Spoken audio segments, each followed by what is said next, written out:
teman-teman, aku Hanum Safa Salsabila dan di sini kita akan ada di podcast di mana kita akan memperbincangkan tentang hal apa sih yang patut diperbincangkan gitu sih intinya. Dan di sini aku Hanum Safa Salsabila dan bareng teman-teman aku. Halo semuanya, aku Faza Salsabila dari kelas 11-3. Halo, aku Lutfi Hanif, sama dari kelas 11-3 juga. Aku juga kelas 11-3. Dan for your information, kita ini sebenarnya sekelas. Yes, walaupun teman-teman juga ada yang belum kenal, ada yang udah kenal juga, tapi kan tak kenal maka tak sayang. Maka dari itu kita kenalan dulu tadi dengan Faza, Lutfi, dan Hanum gitu. Jadi kita akan memperbincangkan tentang kasus-kasus, ya sebenarnya bukan kasus sih, tapi tantangan-tantangan yang ada di masa-masa sekarang ini yang dihadapi oleh kaum muda, generasi-generasi milenial sekarang. Sebenarnya sudah dialami oleh sebelum-sebelumnya, di zaman-zaman sebelumnya, bahkan di masa yang akan datang pun juga mungkin tantangan ini tetap masih ada. Tapi di sini kita akan memperbincangkan tentang pandangan-pandangan kita terkait tantangan tersebut. Dan kita akan membicarakan tentang kekerasan seksual. Nah, kan kita udah tahu nih kekerasan seksual itu adalah suatu fokus yang sangat berat jika diperbincangkan ya teman-teman. Tapi ini merupakan perbincangan atau suatu fokus yang penting sekali untuk kita tahu gimana sih pandangannya dari Faza, pandangannya dari Lutfi itu bagaimana mengenai tantangan ini. Nah, dan sekarang kan kita kan umur-umur di mana kekerasan seksual itu rentan sekali terjadi di masa-masa usia-usia kita ini ya, usia sekitar 17 tahun ke atas atau masa-masa legal-legalnya gitu ya teman-teman. Masa-masa legal-legalnya itu kan kasus-kasus seperti itu sangat marak sekali. Ya walaupun besar kemungkinan juga itu terjadi pada usia-usia di bawah kita. Tapi yang sangat marak, yang sangat banyak itu adalah usia-usia sebaya kita ya, sekitar 17 tahun ke atas. Seperti itu teman-teman. Dan aku mau tahu nih, menurut Faza sama Lutfi bagaimana sih definisi terkait kekerasan seksual itu? Dari Faza dulu deh. Gini menurut aku kekerasan seksual itu suatu tindakan di mana korban tuh merasa tidak nyaman dengan apapun yang dilakukan oleh pelaku, entah itu pelakunya sengaja maupun nggak sengaja. Selagi korban itu nggak nyaman, ya itu namanya kekerasan seksual. Iya sih, bener banget. Jadi kesimpulannya tuh kayak sesuatu tindakan paksaan gitu ya Faza. Ya bener banget. Nggak disetujui sama si korban, sama korbannya atau orang yang dituju. Iya, gitu betul. Kan ya, bener banget teman-teman. Jadi kalau kita merasa terpaksa atau ke orang ini tuh kok melakukannya kayak aku nggak nyaman atau ini kok maksa aku dan nggak sopan, itu namanya kekerasan seksual teman-teman. Kalau dari Lutfi nih, bagaimana Lutfi? Menurut aku sendiri nggak jauh beda dari Faza ya. Kekerasan seksual itu artinya itu tindakan dari pelaku ke korban yang tidak tanpa izin dari si korbannya itu, sehingga membuat korban itu merasa tidak senang ataupun tidak nyaman ya.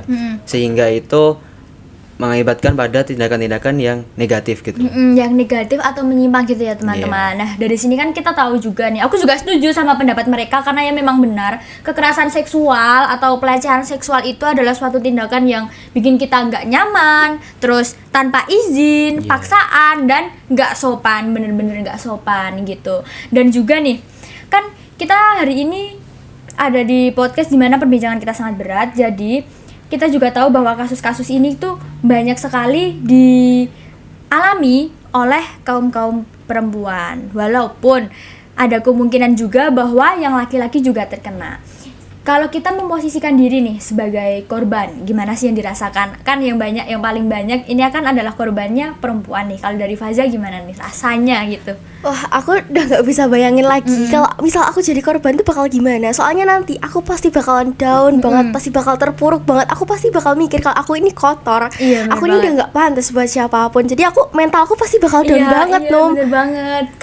Kayak kita tuh harus mencerna dulu ini yang terjadi apa sih gitu, sama diri kita. Jadi yang namanya korban itu gak bisa langsung tahu kalau dirinya itu terkena pelecehan atau terkena kekerasan seksual, karena kita tuh butuh waktu beberapa saat untuk mencerna ini ada apa sih yang aku alami gitu ya Faza. Kalau dari Lutfi nih gimana memposisikan walaupun dirinya? Istilahnya aku itu laki-laki, tapi tetap bisa merasakan kalau jadi perempuan yang menjadi korban kekerasan itu sangat istilahnya sakit banget. Istilahnya mereka berada di titik paling bawah lah. Iya, paling rendah dan paling kotor gitu, karena mereka kan merasanya seperti itu.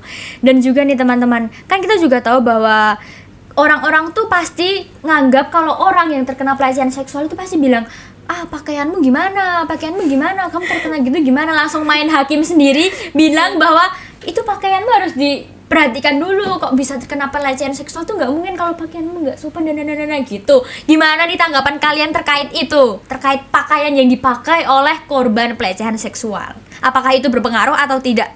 Dari Faza. Jadi gini, menurut aku pemikiran-pemikiran stigma-stigma kayak gitu tuh salah banget. Soalnya bisa kita lihat bahwa banyak banget korban-korban kekerasan seksual yang justru tuh pakaiannya sudah tertutup, bahkan berhijab pun masih terkena kekerasan seksual.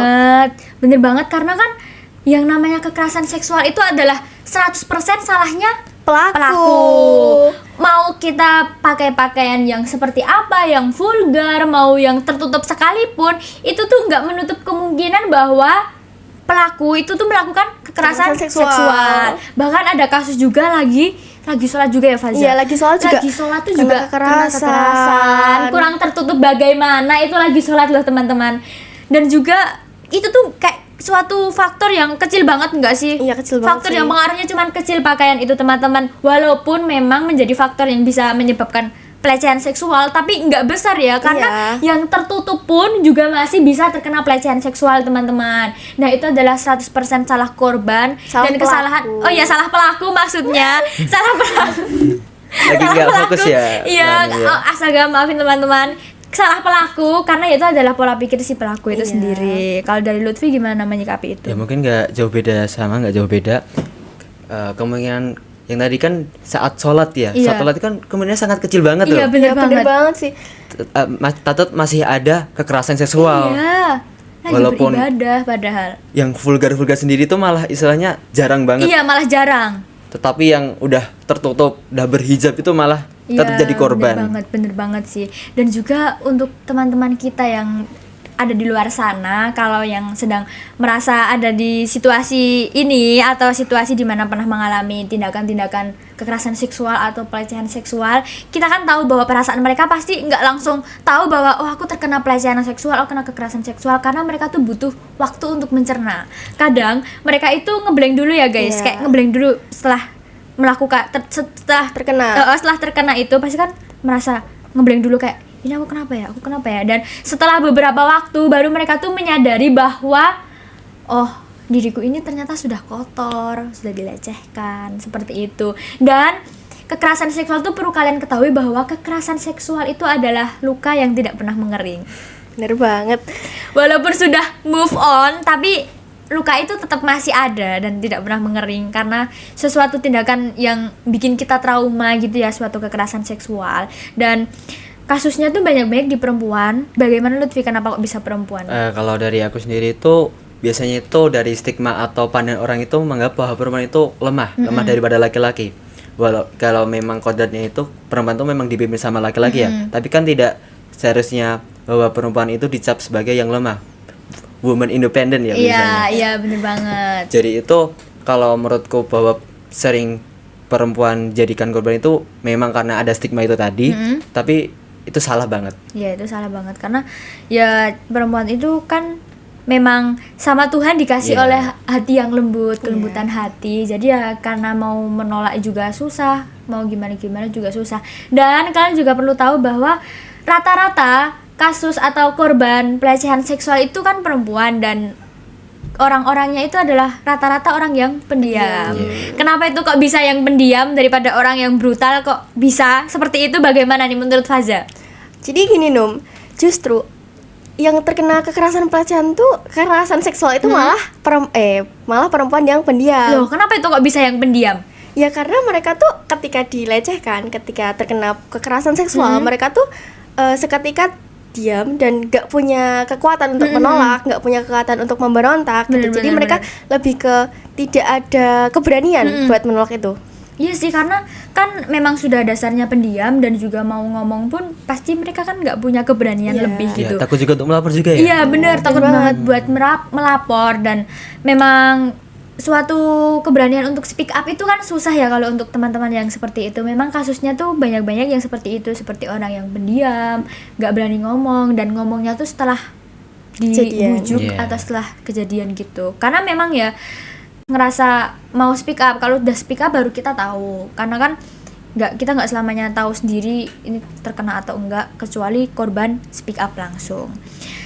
Oke, untuk menyikapi ini kan kita perlu banget nih sikap-sikap supaya kekerasan seksual ini seenggaknya bisa berkurang. Nah, caranya bagaimana teman-teman supaya tindakan-tindakan seperti ini tuh tidak ada atau kita bisa mengurangi, yaitu dengan #laku. Oke, dan di sini kita akan memperbincangan juga terkait kekerasan seksual dan #laku. Sebelumnya, pasti kalian bertanya-tanya nih #laku itu apa sih dari Lutfi? #laku itu apa Lutfi? #laku itu sendiri itu lebih ke 8 perilaku ya. 8 perilaku yang mencerminkan dari Adi Pangastuti. Oh, Adi Pangastuti. Iya. Wah, Adi Pangastuti itu berarti Adi itu ya besar, sempurna. Kalau Pangastuti itu sikap yang baik, sabar gitu. Oh, berarti kan bijaksana, ada 8 perilaku. Nah, apa aja tuh yang pertama? Yang pertama itu ada anda pasor, tepos liro, pangerten, guyub rukun, gotong royong. Iya, bener banget. Terus grabek semana, lembah mana, dan satunya adalah ewah pekewo. Nah, dari kejadian itu kan diharapkan bahwa kan juga harus tahu bahwa SMA Negeri 2 Boyolali ini adalah Sekolah Adi Pangastuti. Jadi kalian harus tahu dong bagaimana sih siswa-siswanya itu bertingkah laku dan bersosial dengan masyarakat itu akan selalu mengedepankan nilai-nilai #laku atau 8 perilaku yang sangat mulia itu tadi. Dan untuk menyikapi kasus-kasus atau tantangan terkait kekerasan seksual ini, kita perlu banget gak sih bahwa #laku itu harus benar-benar diterapkan. Iya, benar banget. Kenapa? Karena #laku kan tadi ada pengertian, terus juga ada saling menghargai juga ya. Nah, dari sikap itu kan kecil kemungkinan bahwa kekerasan seksual itu akan terjadi seperti itu ya. Dan gimana sih harapan kalian untuk kedepannya supaya kekerasan seksual ini dapat setidaknya dikurangi gitu melalui #laku? Ya, kalau dari aku sendiri tuh pesan untuk yang pertama itu kepada pelaku ya, pelaku yang sering melakukan kekerasan seksual, sudahilah, cukuplah kalian melakukan hal itu, karena itu istilahnya buat para korban itu sangat merasa down. Iya, bener banget. Membekas di hati banget, di perasaan banget gitu ya. Iya, dan juga banget. istilahnya itu akibat yang lain itu nggak cuman hatinya aja yang atau perasaannya, mentalnya itu yang rusak, bisa ke fisik. Iya, bener banget. Bisa sampai nanti hamil ataupun bunuh diri. Iya, bener sekali. Bunuh diri sampai stresnya itu bisa dikatakan nanti bisa gila juga. Iya, bisa gila. Dan kan itu terkait dengan mental juga. Jadi seorang korban itu pasti akan merasa mentalnya sangat terjatuh dan merasa paling rendah-rendahnya dan ada kemungkinan untuk bunuh diri juga. Iya. Nah, dan kita sebagai teman atau teman yang sebaya, karena kan kalau kita ngomong curcol sebaya gini kan lebih enak karena kita satu umuran dan satu pemikiran. Jadi kalau kita tahu teman kita atau seseorang korban yang habis terkena pelecehan seksual, sebisa mungkin kita ini menjadi pendengar yang baik dan jangan menghakimi. Dengarkan apa yang ingin mereka katakan dan jangan sekali-sekali menghakimi dan memberi saran. Yang kita lakukan hanyalah mendengarkan dan merasakan apa yang dirasakan oleh dirinya. Hal itu merupakan sesuatu yang sangat membantu bagi korban, di mana dia bisa didengar dan dia tidak memendam perasaannya itu sendiri. Seperti itu ya teman-teman. Jadi sebisa mungkin kita tuh menjadi pendengar yang baik untuk teman-teman kita sebaya. Karena orang-orang korban seperti itu untuk speak up pun susah. Jadi sebisa mungkin kita membuat ruang yang nyaman bagi teman-teman kita dan jangan takut melapor jika kalian terkena kekerasan seksual atau melihat tindakan kekerasan seksual. Jadi bagaimanapun kita tuh harus sebagai generasi muda yang menjadi 2P. Apa itu 2P? 2P adalah pelopor dan pelapor. Gimana kita menjadi pelopor bahwa kekerasan seksual ini harus diberhentikan. Jangan ada lagi. Walaupun kita hanya bisa mengurangi sedikit, setidaknya itu sudah suatu bagaimana kita membantu dan menjadi pelopor. Dan yang kedua adalah sebagai pelapor, bagaimana kita melaporkan ada kasus tindakan kekerasan seksual atau apapun itu, kita harus berani melaporkan karena bagaimanapun juga pelaku itu 100% bersalah. Bener banget. Jadi kita harus berani speak up karena korban tadi yang kita bicarakan tadi bahwa korban itu kan orang yang rapuh ya, karena harus mencerna dulu apa yang terjadi. Jadi kalau kita tahu sebisa mungkin kita harus lapor dan juga menjadi pendengar yang baik seperti itu teman-teman.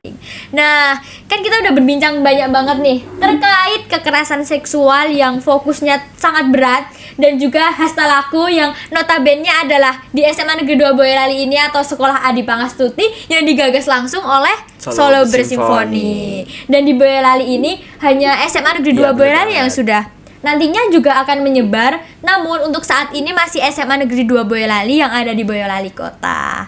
Nah, selesai sudah ini kita berbincang tentang ini semua. Tapi sebelumnya jangan lupa, aku mau minta pesan dulu nih, satu pesan dari anak-anak muda yang kece di depanku ini dari Faza dan Lutfi. Dari Faza dulu, bagaimana pesan untuk teman-teman kita di rumah nih? Pesan aku dikutip dari kata-katanya Pak Ganjar, yaitu kalau hasta laku ini diterapkan maka tidak akan ada lagi gelut-gelutan. So kita harus menerapkan hasta laku dimanapun kita berada. Bener banget. Kalau hasta laku diterapkan, nggak akan ada lagi yang namanya gelut-gelutan. Jadi guyup rukun gitu, jadi aman, damai, sehat, sentosa gitu ya untuk kita pemuda-pemuda ini.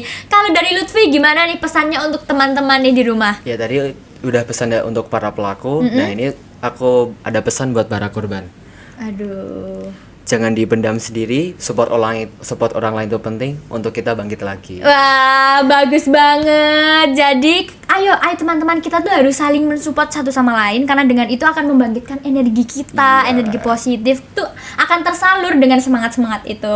Dan kalian harus mengingat apa sih yang dikatakan oleh Faza tadi, yang dikatakan oleh Lutfi tadi, dan kalian harus mengambil hal-hal yang penting dari perbincangan yang kita bincang-bincangkan tadi ya, walaupun ada sesuatu yang mungkin kita kurang paham juga, karena intinya dalam perbincangan ini kita akan tahu bagaimana sih pandangan dari Fazal, dari Lutfi, dan dari aku juga terkait kekerasan seksual dan hubungannya dengan hasta laku itu tadi.